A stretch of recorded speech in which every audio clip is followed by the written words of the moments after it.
because there wouldn't be a moment for that. We will have questions from you or insights from you after we're done with the interview. You want to say something? This is say thank you. I met him around 1997 during my diploma time, and he has been my mentor ever since. And today, I can also pride myself as a Nigerian academic student. So I say, I cool. That's an impact story right there. Thank you so much. Thank you so much. I learned the VC is online.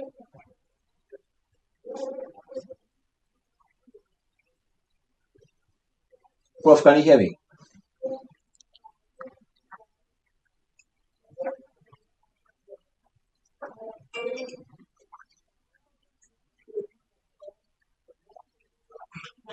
Okay, so whilst we wait for Prof to respond, this is one housekeeping info I want to share with you all. You know, this is a recorded program, and we have others on Zoom. So if you can kindly put your phones on silent, so that we can have, we will not have any interruptions when we put it later. Thank you very much. So we're trying to see if Prof can hear me. Okay, not yet. Okay. So if we're still waiting for him, we'll still take some messages, good old messages. So we just realized that Professor Anaba, through his mentorship, has gotten someone to the Parliament House to the Teacher of Library. That's an amazing story. Is there anyone else here who also has, I would say, a testimony to share? Anybody in the house with testimony? So let's hear a testimony. Yes, sir. He's a friend, Okay. a colleague, Okay. a brother. Great. I've known him for over 50 5 decades. We were both pioneer students of the Bachelor of Education program at UCC. We did our national service, and the two of us returned to academia at the Department of Information studies there. So I know him thoroughly well. Yes. He's a scholar himself, an intellectual giant, who is a first class man. Great. He's educated more than 90% of the library staff of this university. I went with him to the University of Ghana for an international conference, and they described him as the most cited in terms of publications on the African. You can put your hands up. I'm personally privileged to be a very good friend of his. Thank you, sir. A brother. Thank you. A scholar. Thank you. And the family. Thank you. You can do it again. Okay, so you can't come and then keep quiet. You have to say something. we can go in that order. Say something. Okay, so for me, he's my dad, even though he calls me his friend. Out of his friends, I think I'm the tall one. He always a taller friend. Well, before I entered library school, I read about him for the interview, and all the articles, people pointed out, his name was there. And I would say he's the type that he's too down to earth. And he can take information from we, the students, who have come to tap from him. And right before you, I guess, amend his notes, which some of us thought it was, we haven't seen some before, who is willing to take from we, the students who have come to tap from him. And we are pleased to have him. And what we do praying for. That's my people.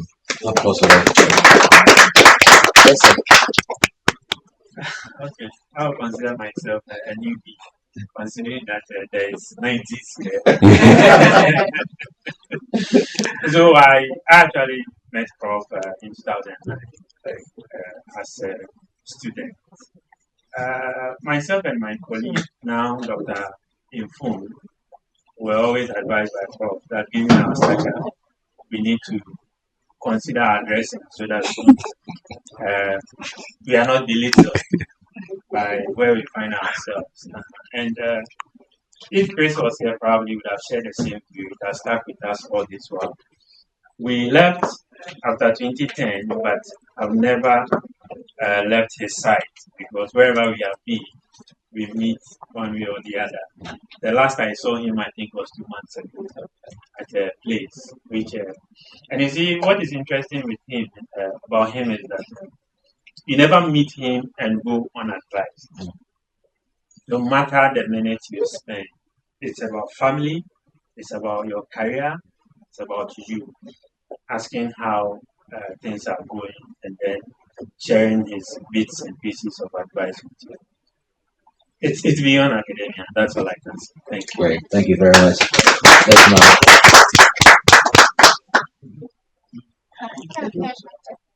All right. So I also met Prof. 2002 when I came to do my first degree, but I came closer to him in 2009 when I was doing the master's program. We have a class. During that time, he has an early morning class with us. Immediately he enters, we close the door. A father as he is, you go out and see people who are sitting behind the door. Then you open the door and look at their faces. Come in. Come in. And sometimes he organize the meetings for us in his office. And he really give us tea whilst we are learning. Prof is a father. So there was a day discussion I could say, hey, I thought you don't know how to talk. And so since then, he has always been calling me his daughter. Wherever he meets me, Prof will ask about myself, and everything. Even today, when I met him, I greeted him, he just asked, where are you now? So he's a father to all of us. Great. That's what I can say about him. great. Yes, sir. I don't even know what to say. The big man had actually said it. I continuously we still meet Prof.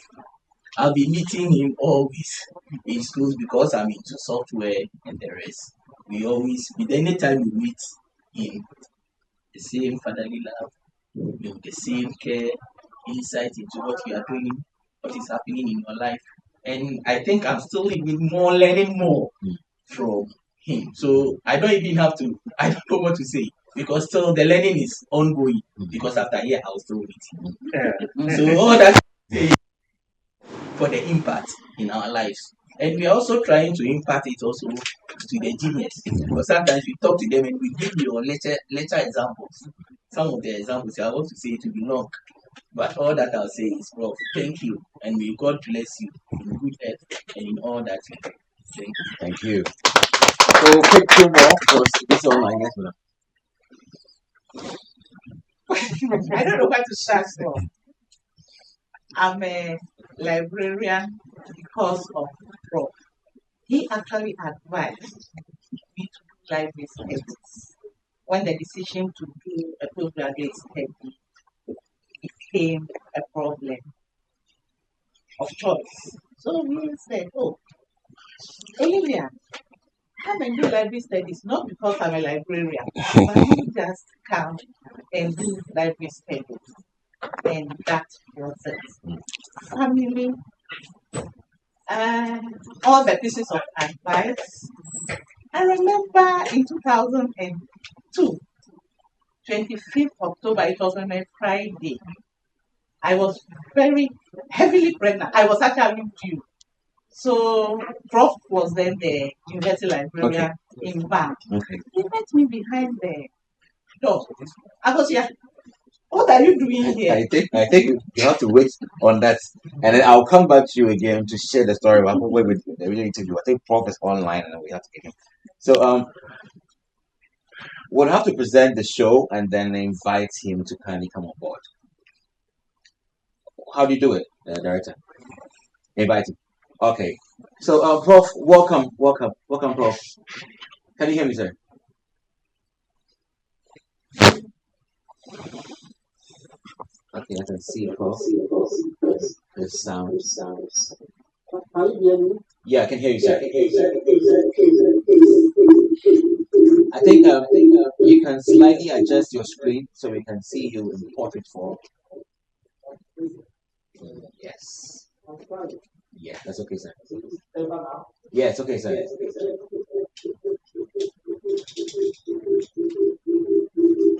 We'll go echo, sir.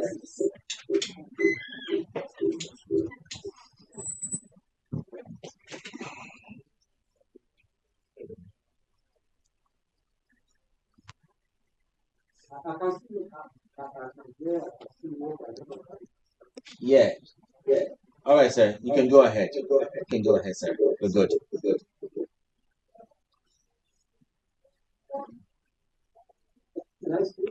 Yes, sir. This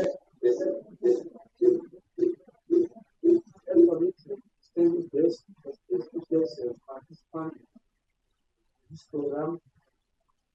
Good morning to you all and very welcome to you. I can see you are already having some discussion, enjoying the atmosphere and the arena of Accra Technical University. For me, it is a great honor and privilege to address you today at the fourth episode of our mentorship series program, which is organized by the Accra Technical University in collaboration with the Association of African Universities. Today, the theme of our event, Bridging Academia and Practice, the dialogue our Emeritus Professor Anaba is both timely and profoundly significant to my. First and foremost, I would like to extend my heartfelt gratitude to our Emeritus Professor Anaba for getting some time out of his busy schedule to be part of our community today to share some of his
we have 110 participants online, and they are also waiting here.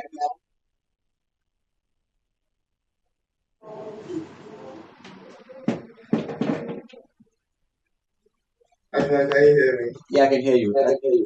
Yeah, so you can take care of that event. You have a lot of people with you. Thank you so much. It's great to hear a lot of good things said about Prof. And for me, I'm not surprised. I also speak from a very close relationship, both academic and in the informal form.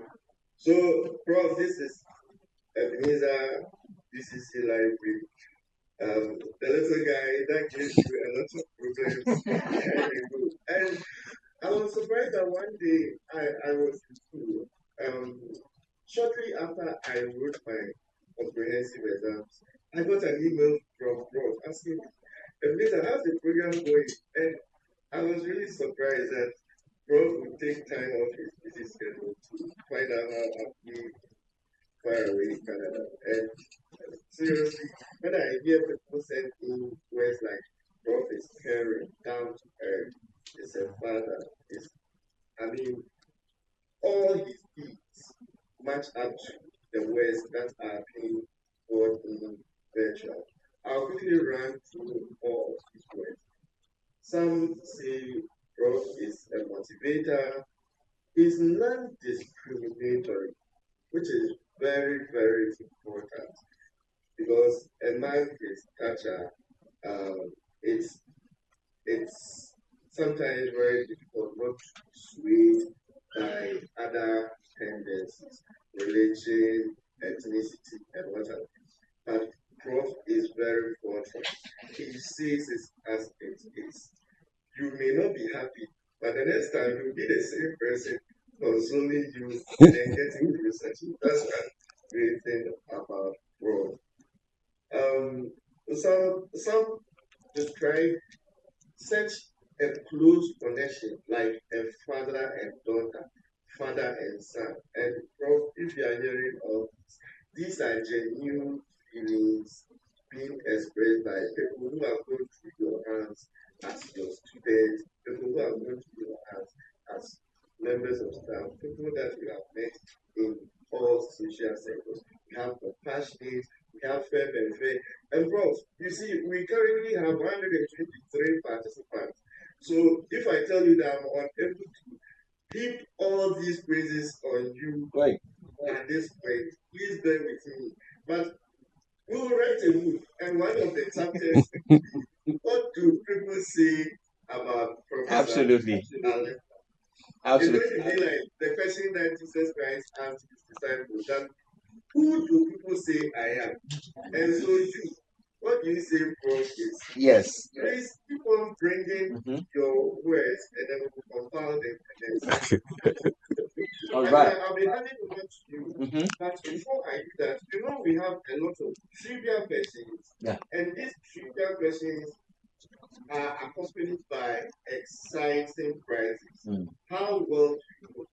Great. So if you permit me, I will just ask Eben, I think you should engage with the team online with the chat, okay?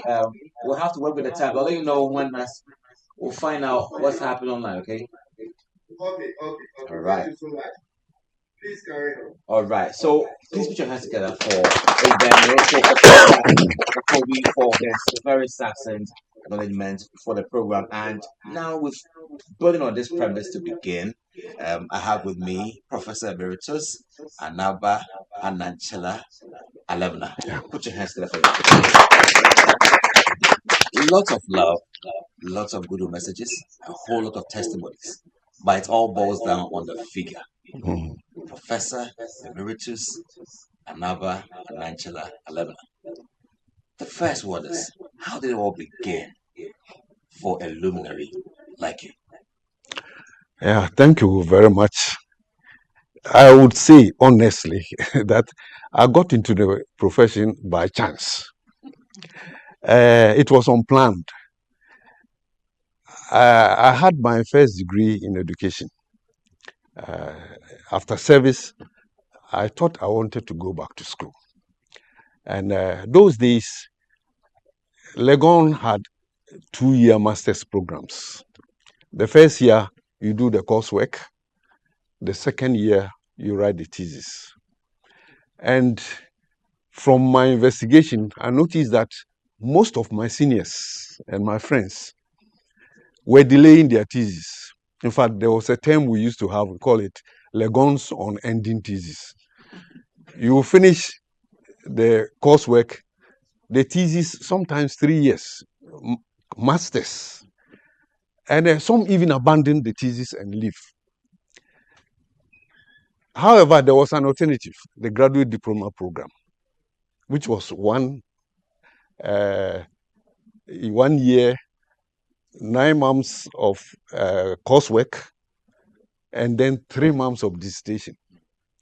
And as lazy as I was, I thought instead of going in for a 2-year on-ending program, I would rather go in for the 1 year that I was sure I'll finish. And even with that, there were only about 4 or 5 departments that were offering the graduate diploma program. You had adult education, archival studies, library studies, social work, and linguistics. So I just opted for library studies. And I must say that I have no regrets. In fact, I thank God for directing me there, because that is what has made me what I am now. So basically, that's how I got it. Yeah, yes. It's interesting you say it was a twist of fate, Mhm. but it is a blessing in disguise. Yes. You found yourself in the right place, even though you didn't think about it. Mhm. Why library and information science? There were a whole lot of programs you could have pursued. Why that program?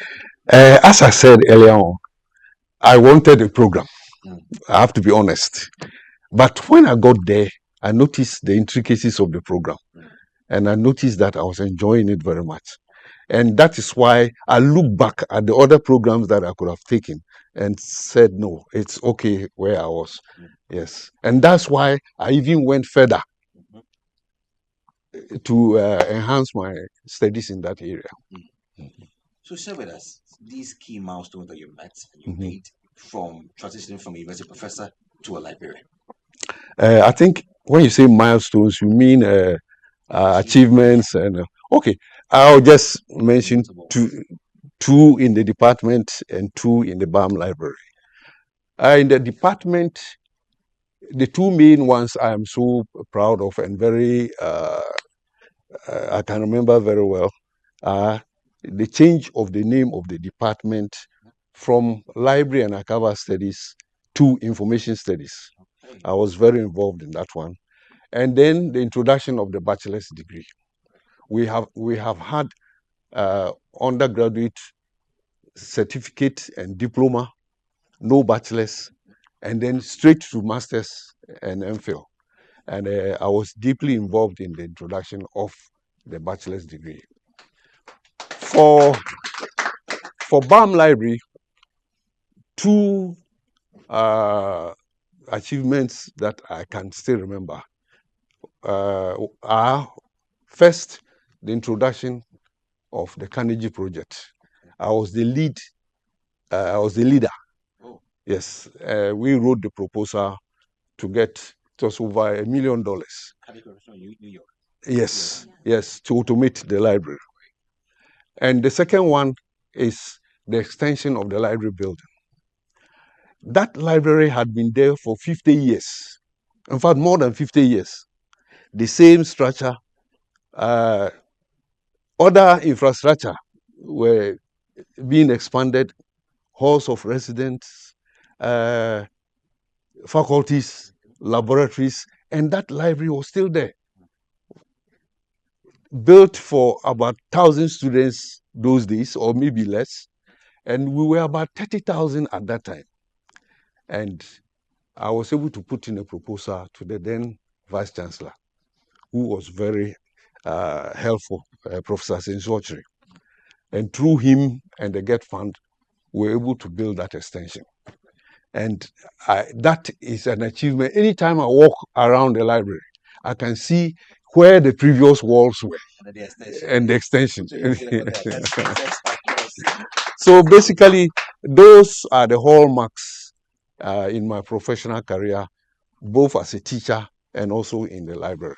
There are a few others, but just those ones. No, I'm curious to ask. Yeah. Which year was this? For which one of them?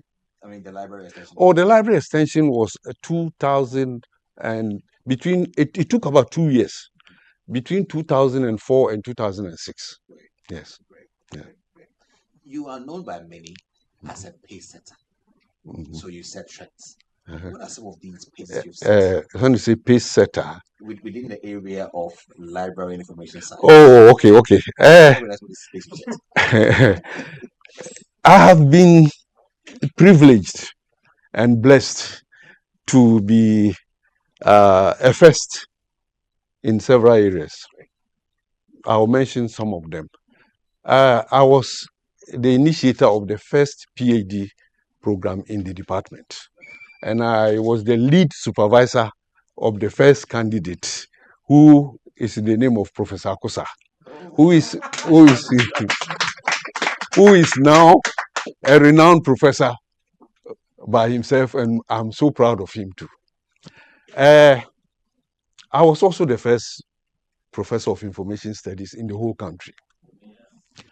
The first to give an inaugural lecture in information studies in the country.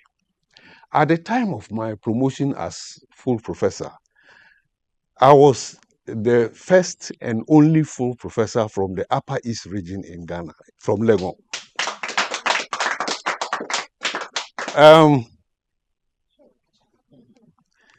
I was also the first professor to be made university librarian. And the first professor, or the first librarian to be elected into the Ghana Academy of Arts and Sciences. So hence, you see the letters FGA after my name. Yeah, it means a fellow of the Ghana Association. Yeah. And of late, the first Emeritus Professor in Information Studies. Yeah. It's refreshing. Yeah, thank you. Are there more? I think we are I think we are okay for the meantime. Okay. Yes. You know, we always say that these are great feats that you have right there. And how did you just make it all happen? Were there pitfalls? And can you share some of these challenges with us so we can appreciate the journey very well? Yeah. There were pitfalls and frustrations. For example, when I was in the BAM library, I was also teaching part-time. In fact, for the whole 7 years that I was in the BAM library, I was teaching in the department. And I had problems with time management. Because as part of the university management team, I had to be attending meetings, going to the department to teach, taking care of my own work in BAM library. In fact, I am most grateful to my students those days because they were very patient with me. There were a group of them, I'll keep postponing their lectures because we have a class and there is a meeting with the vice chancellor or something. I had to go. I've forgotten that year. Those days we used to do the MPhil coursework and thesis. There were 4 of them. I was bringing them to my house and then get some minerals and biscuits and teach them. And they were sacrificing Saturdays because of that. These were the main challenges in the classroom.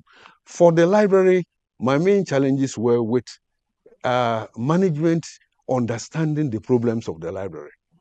They agree that the library is important in the university, but you go there and tell them what you need and what you want, and then that's where the problem was. So these were the challenges I was facing. Great. Yeah. Great. You know, and we look out for the solutions. You kind of took a moment to sit back and develop some strategies on how you can mitigate them. Yes. One was time management. I just decided later on, when it comes to my family life, I'll tell you how my family was getting fed up with me because I was always busy doing one thing or the other. But it was purely time management. And it also taught me dealing with management in terms of the university. I learned also to lobby. I noticed that it is not a matter of going to having a meeting and sorting things out. You need to go back again after the meeting to talk to certain individuals. And these were lessons I thought I learned. If I hadn't been in those positions, I don't think I would have encountered those challenges. Yeah. And you know, at this moment, you have to put your hands together for you. That's getting there. And there was this part you actually wanted to put aside, but I want us to bring it the pictures because we'll move on to more high level. Family and work has been two very important elements that they always conflict, but it takes that kind of tenacity to put them all together and ride them along. How were you able to ride these two, keep the family and work on the same balance? I must confess that it is one area that I did not do well because of my aim of achievement, trying to beat deadlines. There were certain times, even on Saturdays, I went to the office. Sometimes Sunday after church, people come to visit me and they are told that I'm in the office. And as a result of that, family, as you say, I don't think I did so well in that area. But trying to compensate that, I, for example, refused to stay at the BAM library. After my term, the then Vice Chancellor wanted me to stay. I noticed that I needed time for myself and for my family. At the when my contract expired, colleagues and even the head of department, they all wanted me to come back and do part-time. I said, no, this is time for myself and my family. I had an opportunity to do a 1-year sabbatical at the University of Botswana. As a compensation for my family, I sent all of them there, which was also different. It was a common thing in the university for individuals, professors or lecturers, to go and come back. I decided to sacrifice my money, everything, because we had never had a holiday anyway. And I thought that let them go with me, have the experience, and psychologically, my conscience was now clear that you have also had me for some time. Yeah, so basically that was it. Yeah. Okay, so let's just get to this point where today, library and information sciences, it's not the same as it was 20 years ago. Yeah. The world is evolving and digitalization is becoming the daily act. How do you find the evolution now? I think we need to embrace the digital world now. The reason is I am one of who believe in hybrid librarianship. That is print or paper as it is. It will take a long time to leave the system. However, I also notice that we are veering very much towards digital. So if we need to remain relevant in the profession, we need to start picking up the digital element.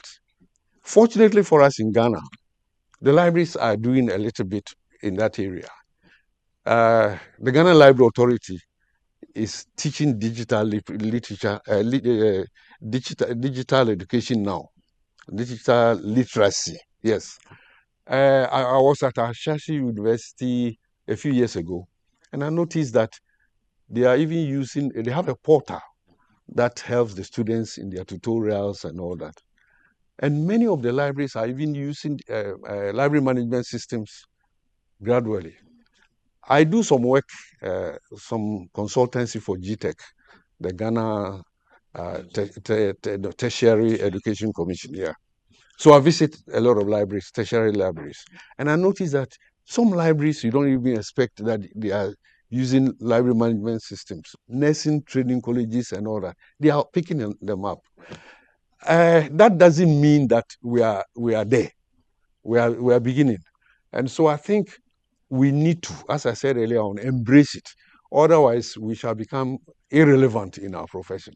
I see. Yes. And today we have so many young professionals who want to pursue and rise higher like you within the library information science area. Yeah. What skills have you realized that lie uncompromisable that they need to acquire those skills to get there? Back again to the electronic skills.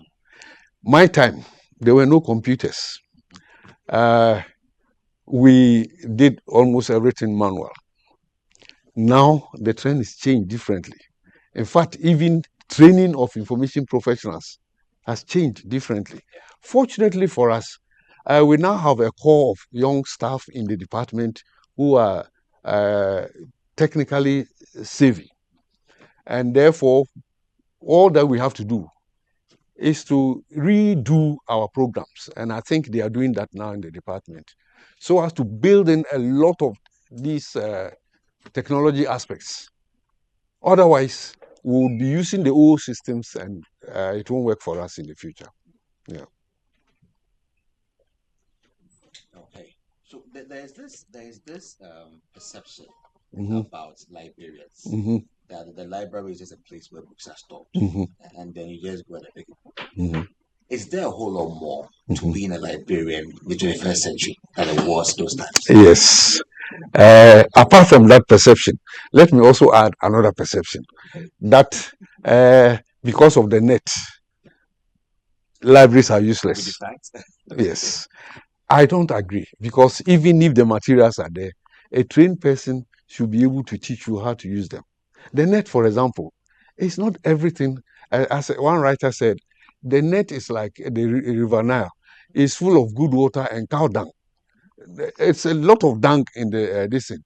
So it is the librarian who is trained to know what is good. For example, use of information.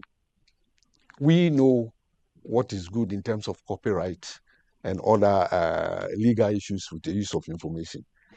So we are the best to tell you what to do and all that. So to say that libraries are no longer relevant, I don't agree with that at all.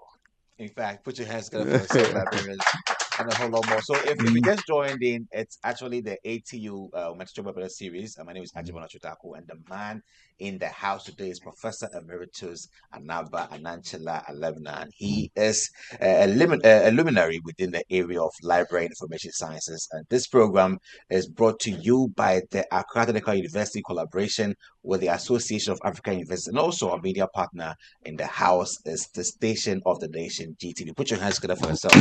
For my live audience, for being with us thus far. We'll go for a short break. When we come back, we'll talk more about impacts and contributions, and also take a couple of videos from friends and family, and you'll be surprised and perplexed about what they have to tell you. We're right back. Put your hands together for yourself. Okay. So I'll wait for a cue.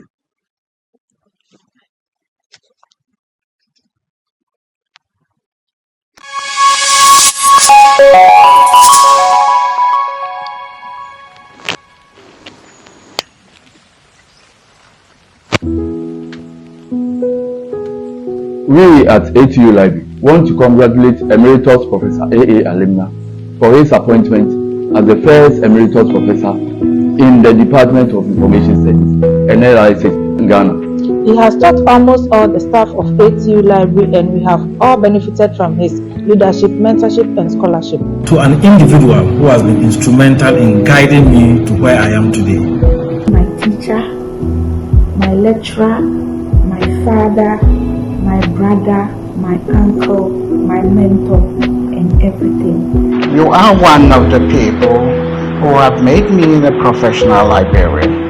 And one thing that I learned from him was so welcome back to the interaction with Professor Emeritus Anaba, and we're trying to engage you. But before we went on break, we're talking about some of the changes within the library system today, and we want to move straight to impact and contributions that you've made. But we have some loved ones out there who have shared some heartfelt messages and good messages to you, and we don't take a good look at them just for a short moment, and then let's reflect Okay. on those messages, right? So let's all go to the screen and see what they have to tell Professor Anaba.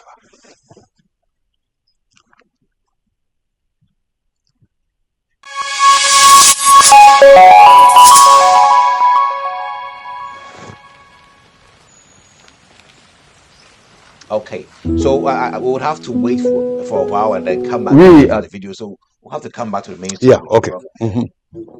We were looking at the perception today and those times for librarians, and you said a whole lot about that. That is one very important moment that was a test for all librarians across the globe, the COVID-19 moment. Yes. How was your experience at that moment? Because a lot was expected from every librarian on how you can help facilitate learning, even at home.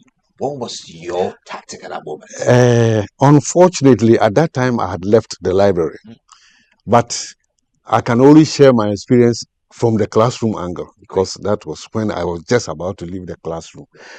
It wasn't an easy thing, as the whole country knew, or maybe even the whole world.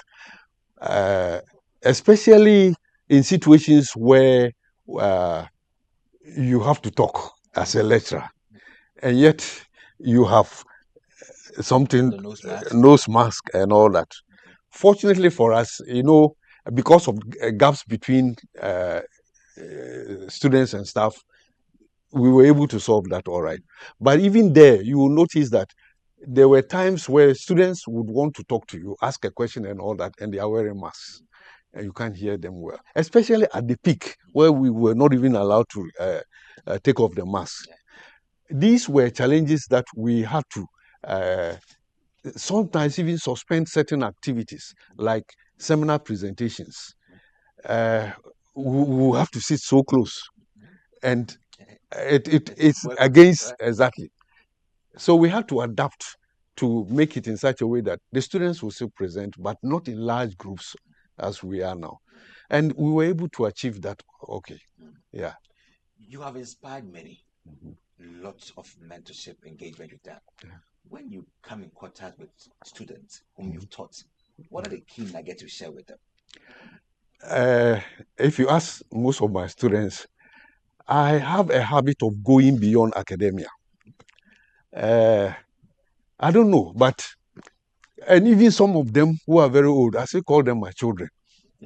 And so when we meet, even in the class, and I'm glad to say I'm not boasting about this. In the class, some of them I was calling my children. So when we meet outside, sometimes I don't even bother about where you are working. The next question is, how's the family? Your wife and children, what is happening to this? To the extent that sometimes even your children's education, I get worried about that. I try to advise you. But professionally, I hammer on publications. Maybe because of my background of a writer. I always try to tell them that there are no shortcuts in progress in life. No. You must write. You must have time. That is one main challenge with writing. You need to have the time to sit down. You need to make time. You see, we complain a lot, especially those of us who work in libraries, that because we work in the library, but other people are using ingenious ways and still writing and getting promoted. So where are we? The same group, one group is writing and getting promoted. Another group is there grumbling and complaining. It won't work. So I always tell them, my friend, so I even joke with them. I tell them, cut down some of the funerals. And then Saturdays, go to the office, find something to do. Otherwise, you'll be stagnant and retire on the same grade. So basically, that's what most of the advice I give them. I think I have to put your hands together for this one. It's a good one. It's a good one. And people want to know, how did your love and strength towards publication begin? You seem to have so much love for writing. When did it start? And how have you kept the momentum to this point? And how many publications do you have? I think I have taught in Nigeria before. after my training in the US, I got an appointment in northern Nigeria. And one thing I noticed in Nigeria is that they are very competitive. And among them, being with them, I had to learn that competitive spirit. So, and I had a very good mentor over there too, my former head of department. I needed to also progress as they were doing. And I transferred that habit back home when I came here. So if you look at my CV, you will notice that I got promoted very fast. I started as a lecturer in 87. In 88, I got promoted as senior lecturer. Within a few years, I was associate professor. In fact, by 9 years, I had gone through the grades from lecturer to senior lecturer to associate professor to full professor. It's because of that habit I developed right from Nigeria and transferred here. And that is why I also try to imbibe that into my colleagues. Unfortunately, let me add this. It is an area I haven't been very successful to, because I always jokingly say, you can't whip anybody to go and write. You can talk. If the person is not interested, what do you do? Some of them even annoy me. They irritate me because I talk and talk and talk, and they are still there. So I just keep quiet. But that is the way I was edged on when I was younger. I thought I should do so to others. But writing is it's a habit. You can't force people to develop something they are not interested in. Yes. That's amazing. Yeah. That's amazing. And within the library space today, yes, and those days, mm-hmm. is there any value mm-hmm. that has been lost mm-hmm. as you have grown to see a transition? Mm-hmm. Or are there any additions that you realize should not be there? What can you share about this? When you say values that have been lost, so yeah, professionalism or okay, I get you. I think we should move away from the librarian seen as just dealing with books and all that. And among my students, I was using a certain word, cocooning. We were used to cocooning ourselves in the shelves and the offices and all that. You want to see the librarian, you see him as some sacred person, and then we need to be outgoing. A lot of outreach. And I know I like what is happening in a lot of the libraries now, like the ATU library. They go beyond. They go beyond the normal library walls to do things like this. I also know of Cape Coast University Library. In fact, a lot of the libraries are doing some of these things that my time we were not even doing. When I was a librarian at Legon, I persuaded not several, but a number of the staff to go to the department to teach part-time, even if they won't pay them. All because of the visibility of the librarian, not as the person just in the shelves or in the office or any of this, but we are also doing something beyond the books. That is what I thought, and this is what I think should be done now, and which gladly a lot of the libraries are doing now. Yeah. There are viewpoints that the library should be close to the people and not just situated only in universities. What is your view about creating libraries within communities that we live in to make reading a practice? Is this something that you really want to work for? I totally support that, because generally Africans have very poor reading habits. And one of the ways of improving that habit is the library. Some of the children is for the need of the material, that's why they are not reading. But if the library is closer to them, one problem would have been solved. Although I know there are other reasons why they don't read, but the availability is one major problem. So that if the library is closer to them, once again, let me say that I'm happy with what the Ghana Library Authority is doing now. Mobile library system, building rural community libraries and all that. And this will make, you see, the reading habit is picked up from infancy. If you develop it from infancy, it just comes naturally. So if we start at that level to get community libraries, school libraries, all that developed very well, then when they grow, the habitual nature of the reading will be there. Yes. That's amazing. And we're looking at your interaction with GTech now. What are your views on GTech's position that libraries or librarians, universities should be given the allowances for research? What is your stand on that? You see, my colleagues are all laughing. They will share their views.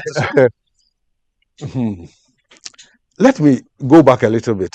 This thing is not new. When I was in BAM Library, they started it. And I had a friend. Those days it was NCTE. National Commission for Certification. Very good. Yeah. The deputy director was my friend, one Alaji Sule. I called him and told him, what you are doing is going to cause trouble in future. It won't work. And I gave myself as an example. I am a full professor in the library. I research, I write. And you say that the lecturer should be given the allowance, I should not be given. It won't work. So it died out.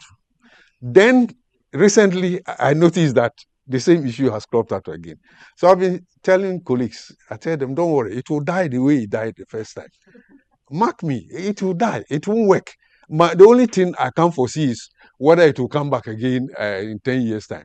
But that thing, the reason I say it will die is this. I have assessed librarians and I've assessed lecturers for promotion.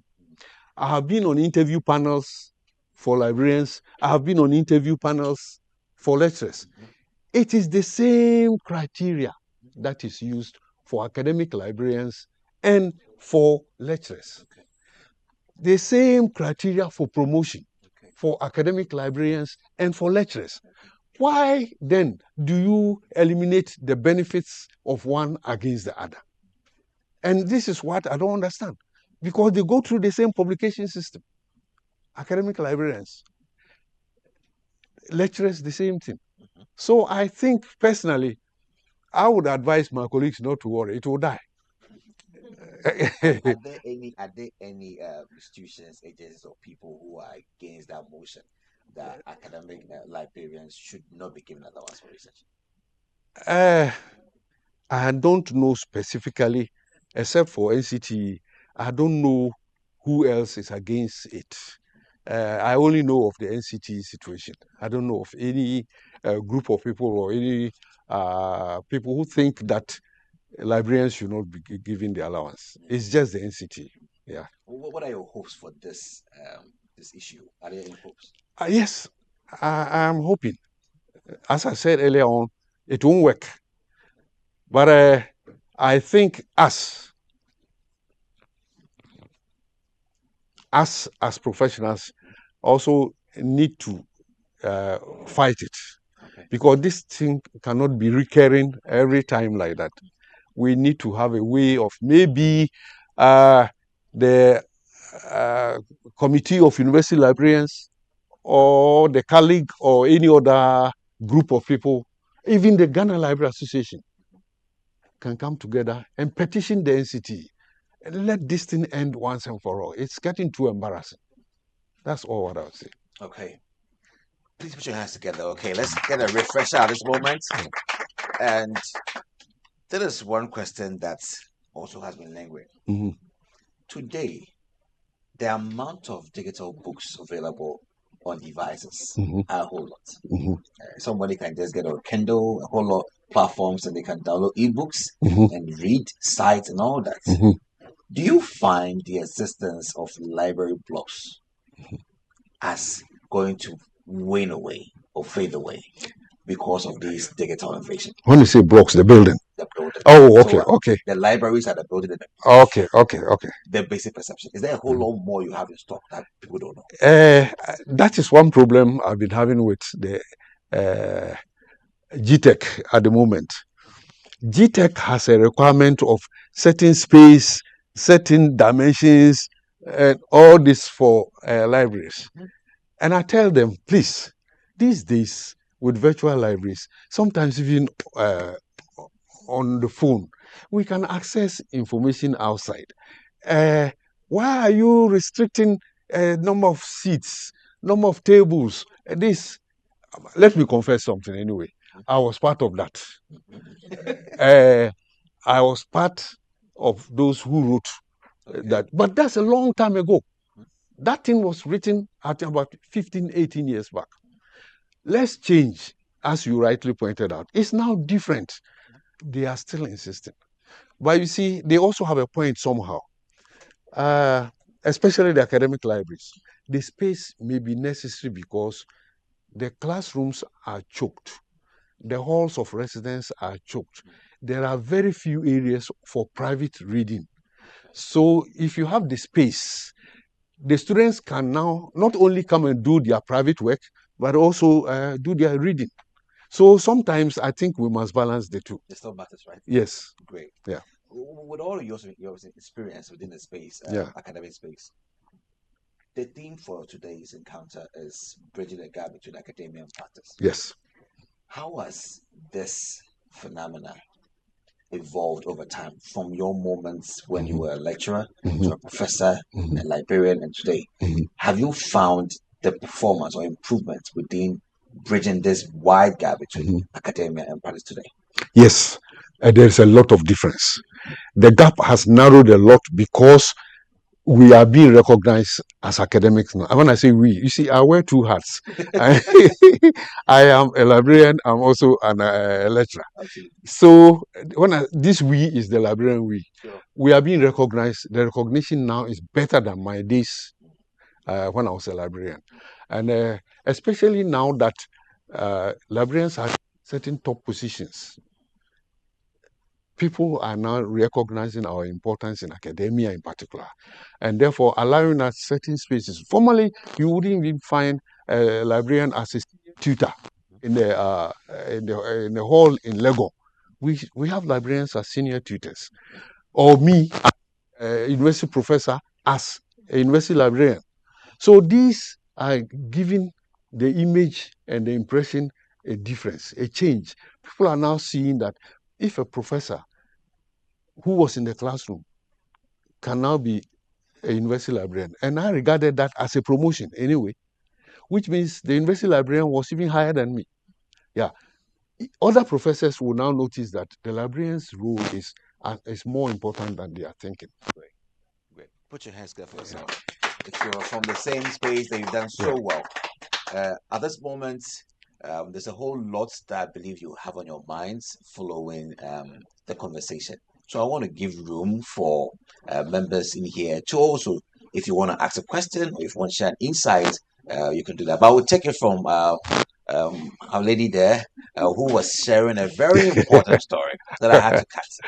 This story means a lot to her. Yes. So, ma'am, let's hear from you again. Yes. The encounter. From where we stopped. So that Friday afternoon, Prof said he didn't want to see me Can you hear in the them? office in that state. 26th October 2002. So I went home, and God being so good, Saturday morning I gave birth to a baby boy. Wow. And even this morning when I entered, how are my grandchildren? In the BOM library, Prof asked that I should go and look for money to organize Code 2004. There was no money, nothing. You come. You and VK, go and look for money. It was difficult. But then I prayed, consulted a few people, and God being so good, we had $3,000 from UNESCO alone that year, and some other publishers. And on the job, I don't know. I'm a disappointment to Prof today because I'm one of the ones that he propped up to publish and I didn't. So in that case, I'm a disappointment to him. But I have learned a lot. Because of that cold meeting in 2004, I became a proofreader for the university's press, where I proofread the books and articles for a lot of professors. And I ended up proofreading the thesis of a lot of PhDs, their PhDs. And I'm very happy for Prof assigning me that role. If he didn't, I wouldn't have been able to do that. Prof is good, he's kind, he's humble, he's inspiring, and everything that is said here today is him. That is the truth. Yes. You can put your hands together for that. That is Thank all you so right. much. So Thank you so much. we are happy to celebrate Prof in life today, not tributes after he's gone. Prof, you have heard it all. Everything that we have said is the truth, and that is you. And I am, myself and my family are extremely happy to be part of your journey. And we are very grateful. Thank you. God richly bless you. Thank you. And congratulations, Prof. So we'll let have the mic pass to the lady beside. Yes, pass to that, sure. Yeah, so those on Zoom can hear you if you can speak to that. Okay. Yes. I first met Prof in northern Nigeria, like he said. He was in northern Nigeria. He was my father's friend. And that's how come I got to know him. So when we came back from Nigeria, somewhere during my education at University of Ghana, I met him again. And I think the first time was in church with his wife. And then when they introduced them, I realized that they were the ones I knew way back in Nigeria. So that was when the mentoring started throughout all my university education. I'll sometimes go to their house, to his office. And one thing I look forward towards was every session I had with him, he would end it with a word of prayer. It's Sure. So I'll go to his office just to have somebody pray for me. And I knew the genuine heart, there was this pure heart that he would pray for you. So that I knew God would help me sail through any difficulty. Great. So on behalf of the Bento family, I congratulate him. Great. Thank you for being there for us. Okay, so you can pass it to Dr. Florence over there. Yes. I just want to say congratulations to Prof. In fact, Prof has mentored me way back from diploma up to the PhD level. He was my supervisor both at MA and the PhD. And my first paper, as a academic, my first paper, Prof was my co-author. Great.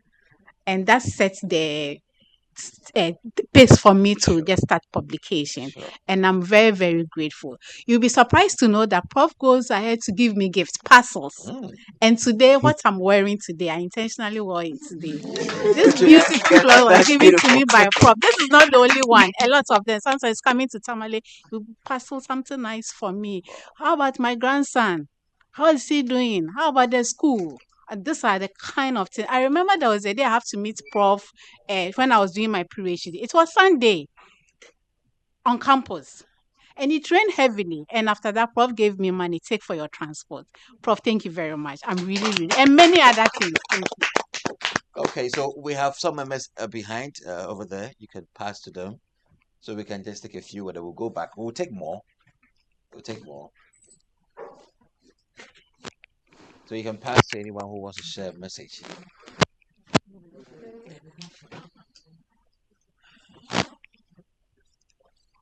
Okay.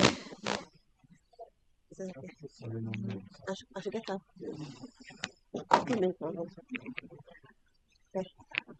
What I would say is I met Prof as a teacher when I got into University of Ghana in 2020, the year 2020, 2000, 2000, yes.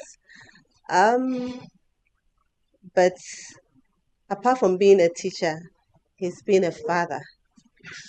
Like others have said, other senior colleagues have said, he would ask about what is going on with your life, your family, your work. There was some time I lost my purse with all my IDs. So it was getting close to exams. I went to the Great Hall to request for one, and I had to go to my place of employment to also report and get a replacement. He met me on campus and asked me, where was I going? I told him, and he drove me all the way from Legon campus to Bema camp straight, dropped me there. And even when I was doing my master's at the primary school junction, he has met me there sometimes heading home weekend. And you just drop me at my junction. I wouldn't have to continue with any transportation. So he's been a good father to us and a mentor as well. I congratulate him. That's good for yourself. All right, so we'll take some more, but let's come back to you, Prof, and let's come to another very important area of your career. There seem to be a lot of networking that you did. And we want to know more about these collaborations that you did during your time and how it helped you. I think for colleagues who are here or listening to me somewhere, the nature of our work, whether as librarians or academics, you cannot be an island. Definitely you need assistance somewhere. And this brings in the idea of networking. We need to be attending conferences, workshops. In fact, I would even suggest that if your institution or organization is not sponsoring you, sometimes you need to sacrifice and pay for some of these conferences and workshops because you meet people there, you interact. By the time you know you are doing joint publications or joint research, it's sometimes joint consultancies. I have had consultancies whilst I'm here dealing with people in East Africa, South Africa, or even in the UK. And these are because you network, and then there is what in our profession we call the invisible college network, a college that you don't see the people, but you still correspond. You get documents from them, publications. In fact, I have even seen someone's publication, very nice one, and I wanted to duplicate the same work here. A Nigerian professor, I wrote to him and told him, I read your paper. I want to do the same thing here. Can you please send me your questionnaire? And I was surprised. You see, academia aside that, there's some kind of ego that we get from these publications. It's not that we are paid and all that. So I believe that when you network, you'll be surprised at how people are prepared to assist you. Like this questionnaire thing, I was surprised. He sent me the whole questionnaire, and although I did some adaptation, I used the same questionnaire and then did the same study in Ghana, but comparing it with the Nigerian one. I wouldn't have had that paper if I hadn't networked. So we need to know that our profession, you can never be an island. You need to outreach. You need to go out. In fact, the networking can even start from your own backyard here. You could team up with another librarian in another town or institution and write a paper. If I were an editor or assessor of papers, I would even take such paper more seriously than the individual paper, because there's a specialization of ideas in that paper. Two joint paper, one in say Cape Coast University, the other one at Legon. So we need to start getting closer, and that network will bring us together and enhance the profession. Put your hands together. Put your hands together for him. Great perspective over there. Prof, over 5 decades of contributing to the library environment here in Ghana, what are your key takeaways personally? takeaways like. So when you sit to reflect Yeah. or reminisce, Yeah. what are the key things that stand tall for you?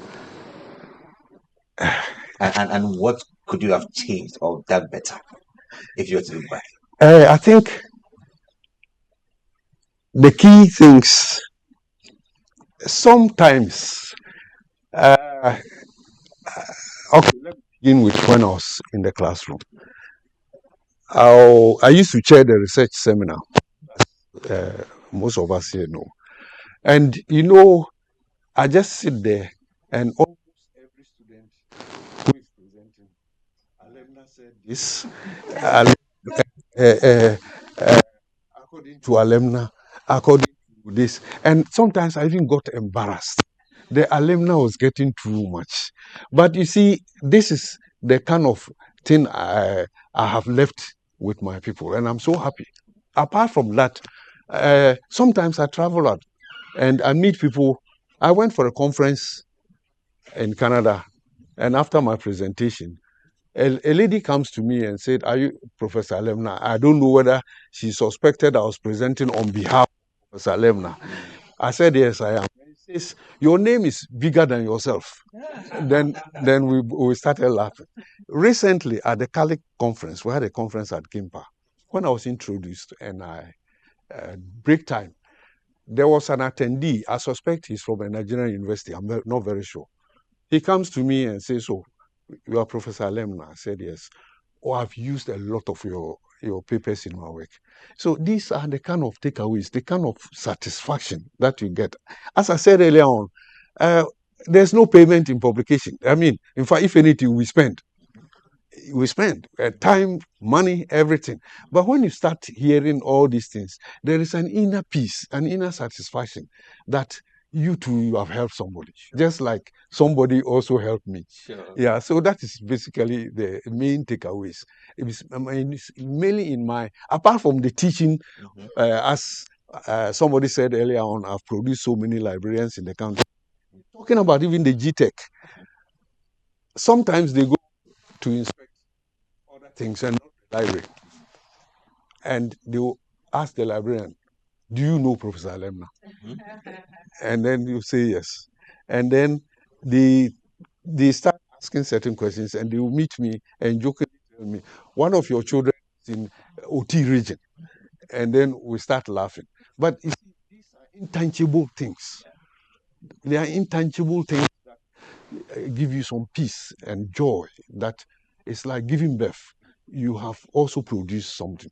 So that's the major takeaway. That's amazing. Yeah. So we're wrapping up, but I want to know what really was your hobby? You seem to be working a lot. What were you doing at your leisure? That is another big question. I like walking. Yes. And I think it's my major hobby. And for those of you when I was still in BAM Library, I never drove to, in fact, I walk from BAM Library down to, even this morning, when I went to the library, or climbing stairs, my daughter who was leading me was pitying me. "Oh, Prof, we are giving you an exercise." I said, "Don't worry. This morning, because of this talk, I couldn't go for my usual morning walk. So let me use this as my walk." So basically, I think uh, originally it was reading, naturally. But as I grew older, walking has taken over the reading. Amazing. Put your hands together for Professor Alemna. And I now want to go to my friend, Ebenezer. Eben, what's happened online?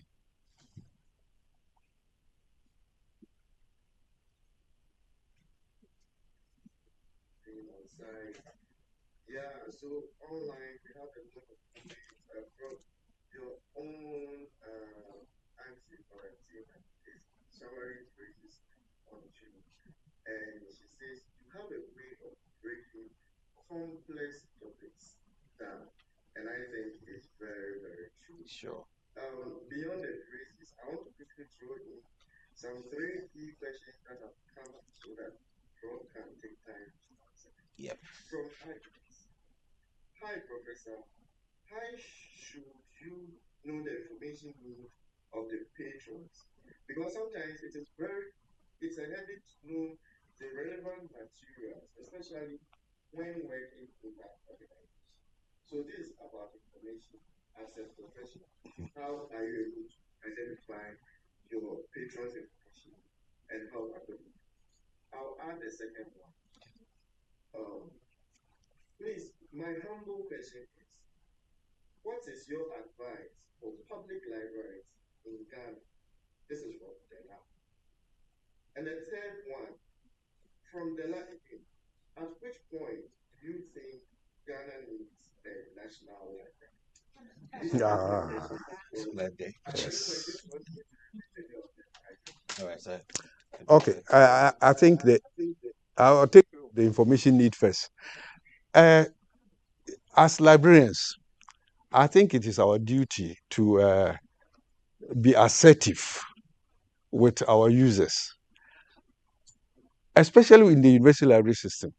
There are people who are so amazed at the library from secondary school. Some of them have never even been to libraries. And then, or even the libraries they had were just some small room. They come to a place like BAM Library. They are amazed at the structure and they are amazed at the materials there and all that. So what the common thing I was always telling my students or my staff is that if you see someone who has climbed the stairs and going away, you can tell a confused person from someone who is satisfied.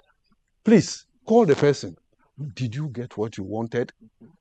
Or what is it? Is there any way I can help you?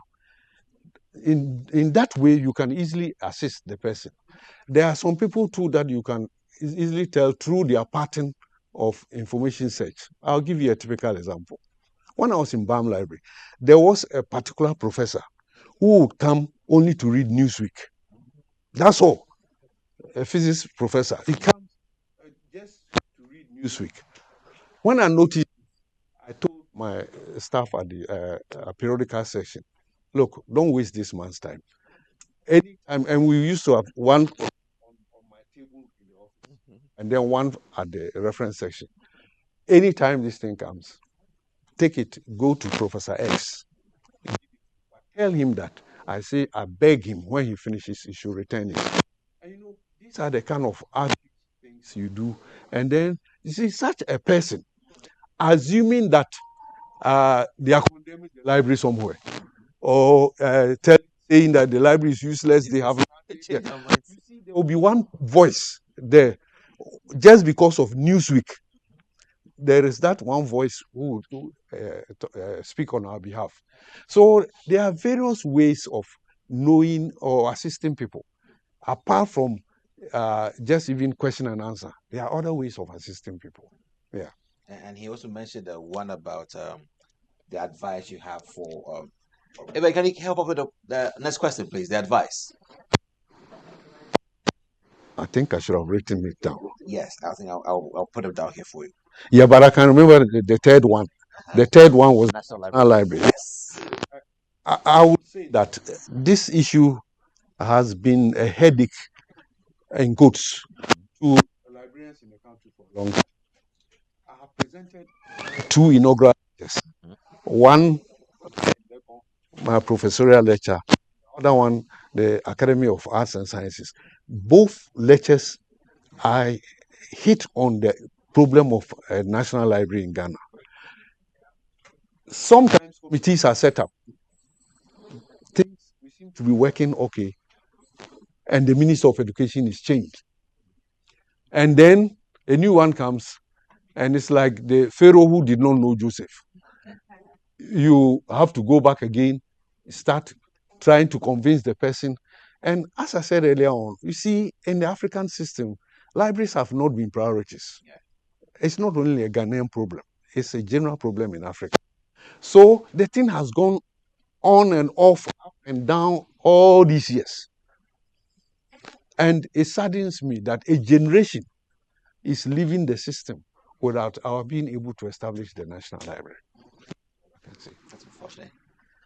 That's sad. Eben, we'll have to come back to you, okay?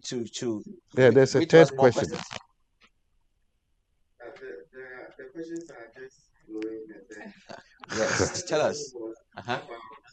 The third question was about national. Yeah, yeah, National libraries have yeah. access. Right. Hello, this is. So we have. My final question is: what is your advice for public Good, libraries good. in Ghana? Great. And I don't know whether I can add one more. Okay. Because I say that ask this question from the question: must all technical staff at the library have a background in library studies? Uh, can I know who the technical staff? Yeah. So the IT people who are serving within Oh, the okay, library unit. okay. I think I'm all right. Yeah. Yeah. So I'll take that first.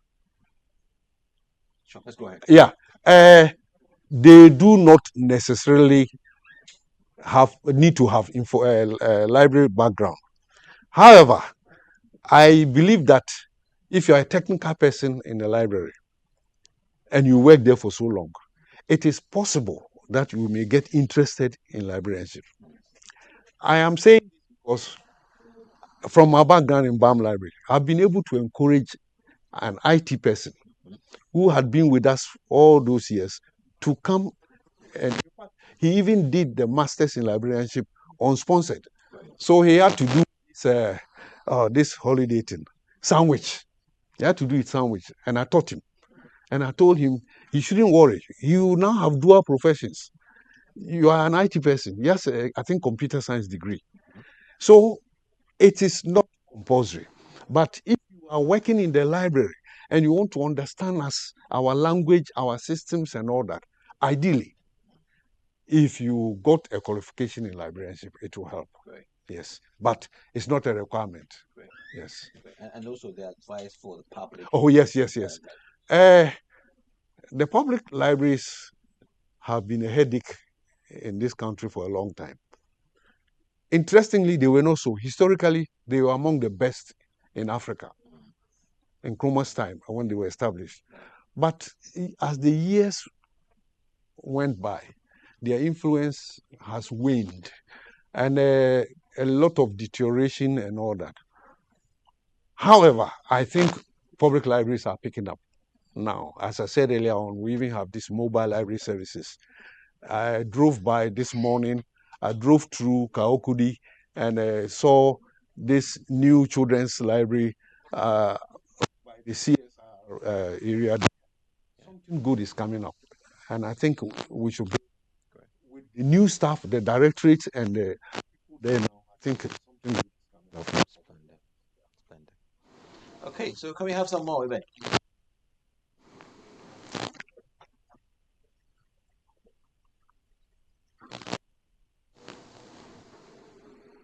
Eben, can you hear me?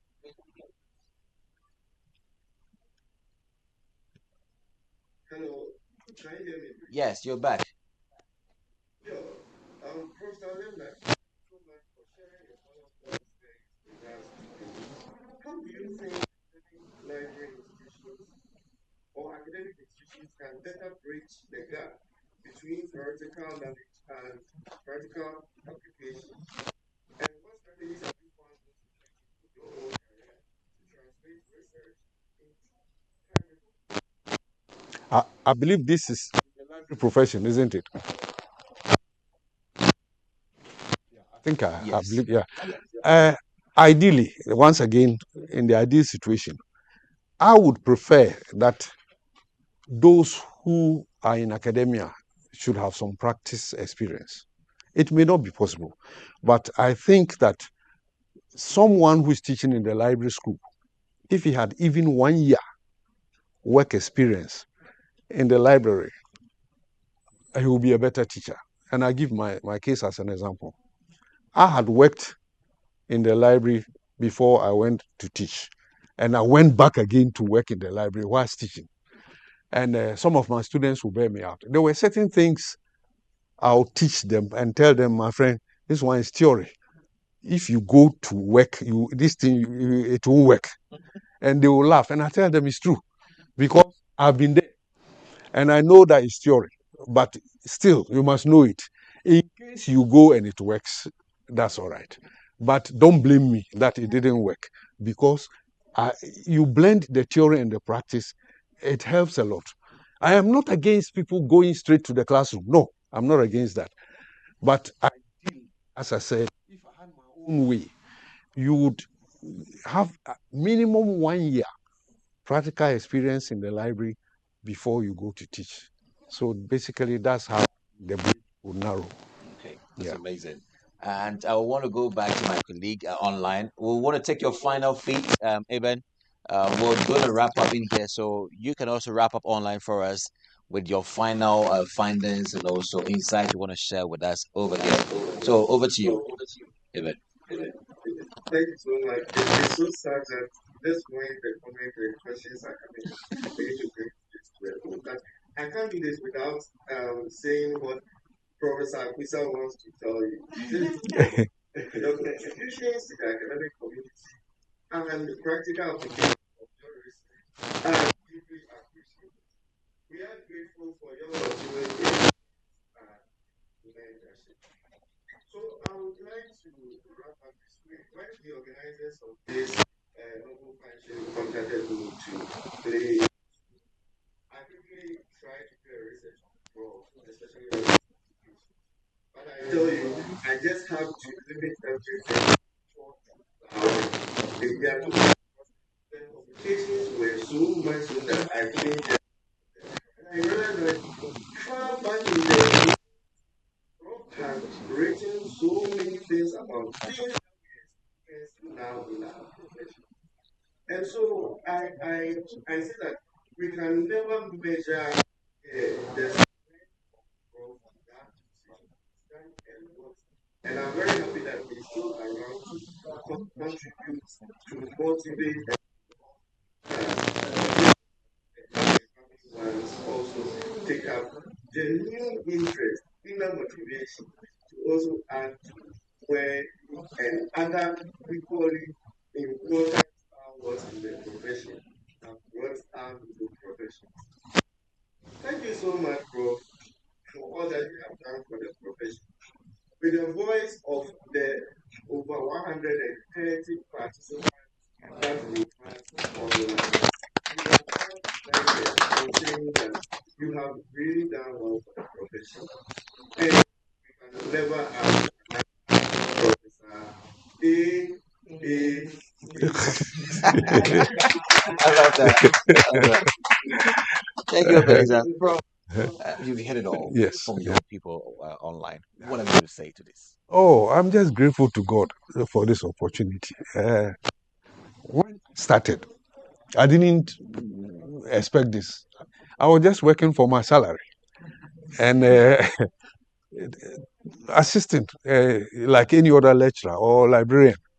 But to come and sit here today and listen to all this from my former students, even my obituary far better than that.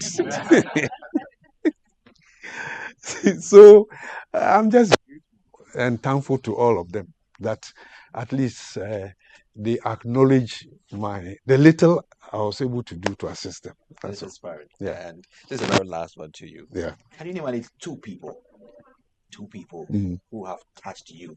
You've touched many, right? Who has touched you? Two. Okay. I don't know. I'll name one in the country and one outside.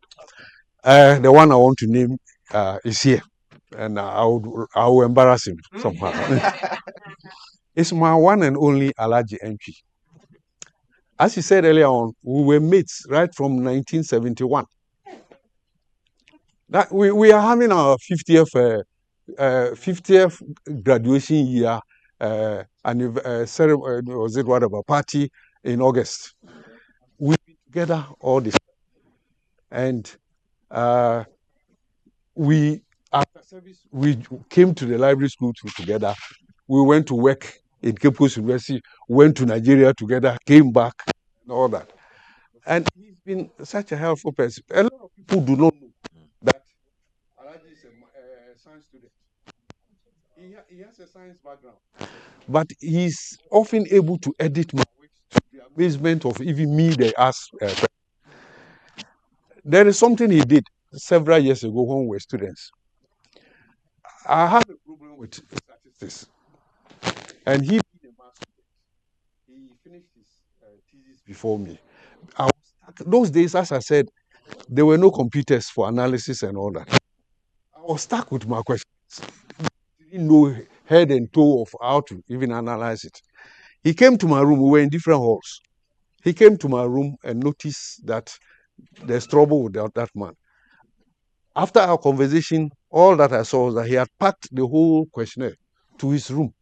And the next morning, he had analyzed everything. We used to do it manual analysis. He had because of his mathematics background, he's been able to do all what I had to do was just to do the write up with the analysis. Otherwise, my thesis would have delayed. But he did this for me. And apart from editing most of my publications, even when it was in Tamale, I send it across, he will edit, and he'll be very candid. Sometimes he will just put a note, Prof, this thing is some time ago, it won't work now, and I'll accept. But this is someone who has influenced my career a lot. And we are even family friends too, apart from being personal friends. I also have one Professor Aina from Nigeria. Very good friend of mine, the same thing. We exchange publications. We are on the same editorial board.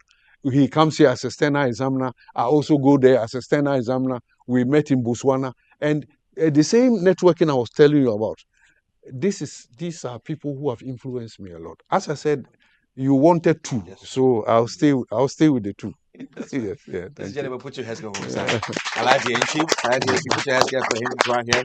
Professor, you know, wherever you are, also this also for you. Yeah. Thank you so much. It's been a very refreshing, very inspiring conversation thus far. In fact, I can't actually bear the glory alone. I want to give the honor to the Vice Chancellor for the Accra Technical University to do us the honors with a word of acknowledgement to you, and also our friends. So put your hands together for Prof.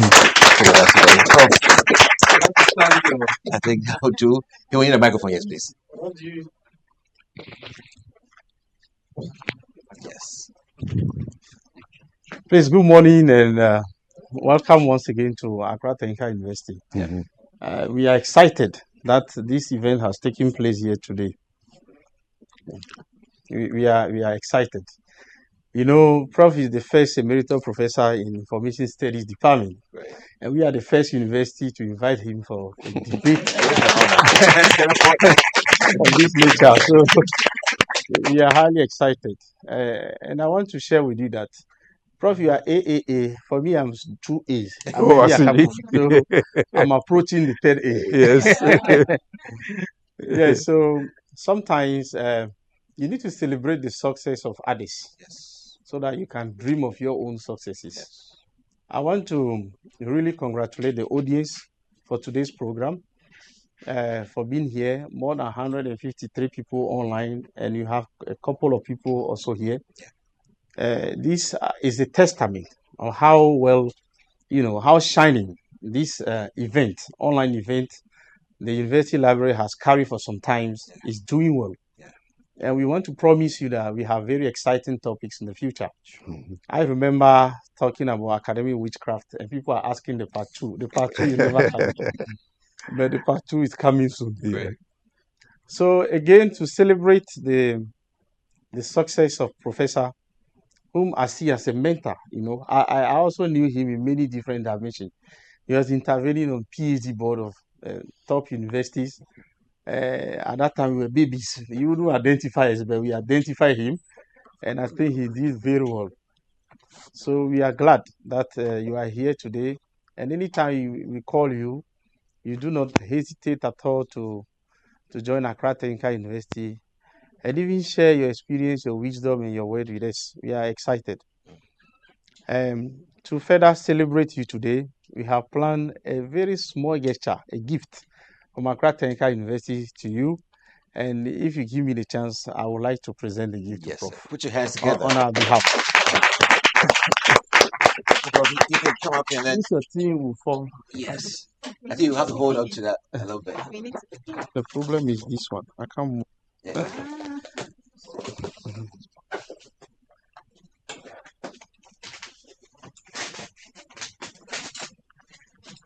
You want to put it inside?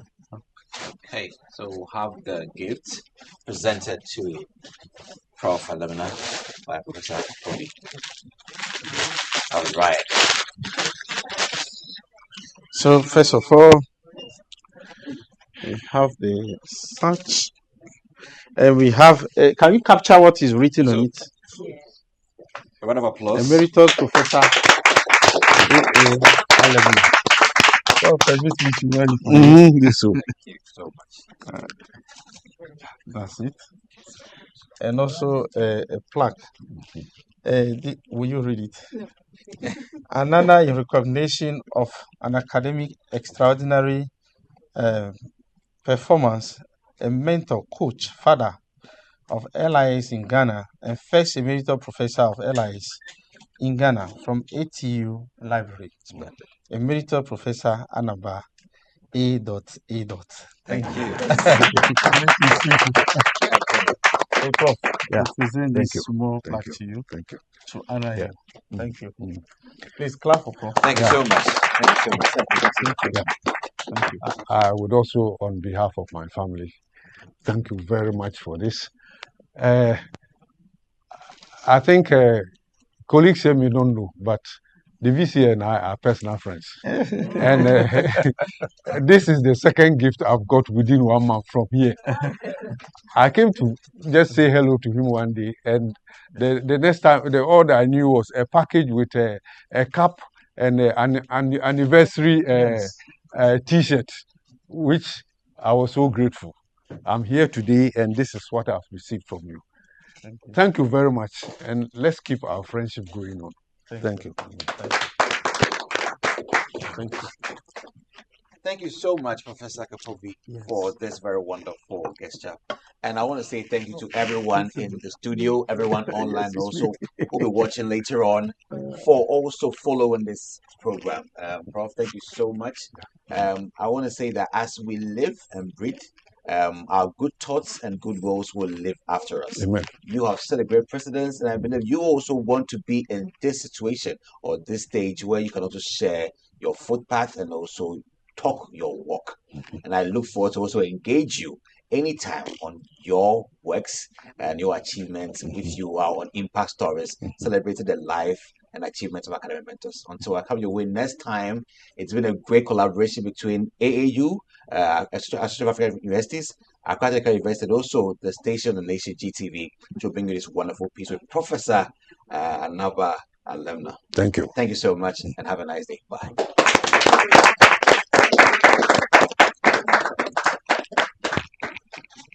All right. Let me take advantage to share some information.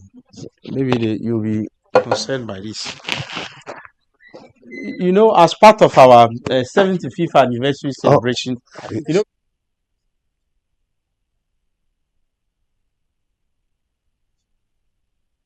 a lot of events already, and we are still left with a few events to close the year. I would like to take this opportunity to invite you to our next event. We call it CEO Lecture Series. So what we do is that we invite CEOs to come and speak to people about their experience, you know, about the world of practice, the world of work. They've been students here, and now they have been top people in the industry. So they have a lot to share. So we did one. It was very successful. We had a number of them, CEO from different company. I can't remember now, but the one we are coming to have, we have the director for the how do you call it? The CSIR, the overall director, Ejene Mboatin. He will be here with us. He will share experiences. They run a lot of grants and applications that many institutions actually take advantage from. So he will be here. And then we also look at the CEO of the JA Plant Power Pool. And she's a lady, she's a she. So she will also be here to share with us. And we are also expecting the CEO of McDan. So, and the event will be held at the British Council. But in the name of the 75th anniversary, so you are invited. Thank you so much. Thank you so much.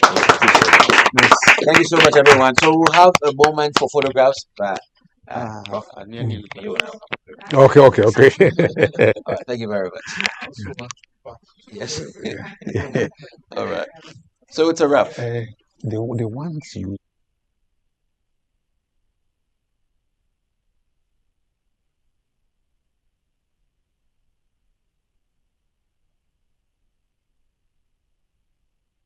Thank you very much.